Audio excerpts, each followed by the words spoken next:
Assalamualaikum warahmatullahi wabarakatuh. Kali ini saya akan mencoba sedikit mereview beberapa materi yang sudah kita lalui. Dan materi yang pertama saya ingin jelaskan di sini adalah tentang strategi MAPS atau peta strategi. Nah, kira-kira apa itu strategi MAPS? Jadi strategi MAPS itu adalah sebuah diagram yang menunjukkan visi, misi, strategi organisasi diimplementasikan dalam aktivitas sehari-hari pada setiap unit bisnis dengan menggunakan Key Performance Indicator atau KPI.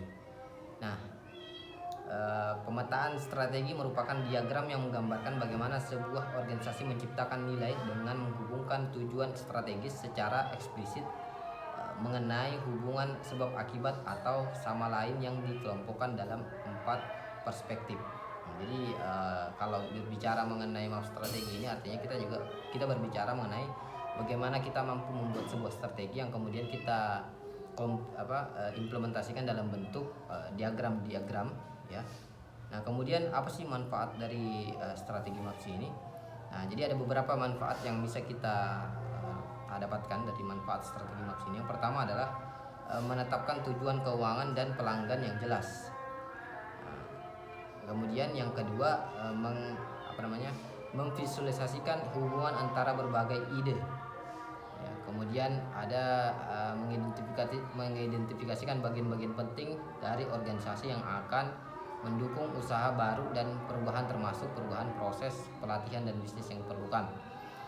Kemudian mengkomunikasikan tujuan perusahaan dan menunjukkan bagaimana mereka akan mencapai. Nah, kemudian memberikan titik awal untuk setiap masing-masing divisi dan melihat bagaimana mereka cocok dengan strategi keseluruhan. Nah, kemudian dalam MAPS strategi ini juga ada beberapa indikator yang bisa kita lihat. Ada dua instrumen yang digunakan, yaitu indikator LED dan indikator lag. Nah, bagaimana itu indikator LED atau leading indicator? Nah, leading indicator ini adalah indikator yang dapat menunjukkan kemana arah harga suatu aset di pasar akan bergerak. Contohnya leading indikator yang kerap digunakan oleh para trader dalam trading kripto adalah Stochastic Oscillator dan Relative Strength Index atau RSI.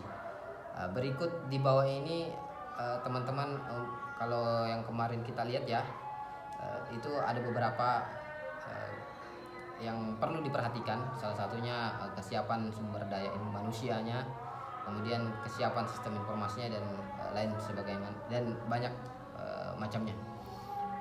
Kemudian mengenai kesiapan sumber daya manusia. Jadi kesiapan sumber daya manusia ini juga salah satu bentuk strateginya juga ya. Kesiapan sumber daya manusia menyajikan kesiapan sumber daya manusia. Nah, kesiapan sumber daya manusia menyajikan ketersediaan keahlian karyawan, bakat dan pengetahuan untuk melakukan proses internal yang penting untuk kesuksesan strategi. Nah, proses mengukur kesiapan sumber daya manusia dimulai dari yang pertama mengidentifikasi strategi job families, kemudian membangun profil kompetensi, kemudian menilai kesiapan sumber daya manusia dan program pengembangan sumber daya manusia. Kemudian ada beberapa kesiapan yang lain yang harus diperhatikan juga. Salah satunya adalah kesiapan sistem informasi, kemudian kesiapan organisasi, itu ya. Nah, kemudian mengembangkan strategi MAPS, bagaimana langkah yang harus kita lakukan. Nah, dalam penetapan strategi perusahaan, manajemen menggunakan pengetahuan dan pengalaman mereka dengan memperhatikan lingkungan manajemen perusahaan seperti peningkatan nilai, pemegang saham, strategi bisnis dan perusahaan, pengelompokan pelanggan, pengendalian operasional, lingkungan sosial dan lain-lain lah. Artinya memang kita dalam menentukan hal-hal yang demikian itu berdasarkan pengetahuan kita, kemudian berdasarkan pengalaman, yang kemudian mengambil objek itu dari beberapa hal yang tadi sudah saya sebutkan. Jadi seperti itulah, artinya kesimpulannya adalah strategi MAPS ini adalah bagaimana kita mengetahui strategi apa atau memetakan strategi kita agar strategi kita itu mampu mencapai tujuan yang kita inginkan dengan membuat sebuah diagram-diagram, kemudian melihat dari beberapa aspek. Salah satunya tadi ada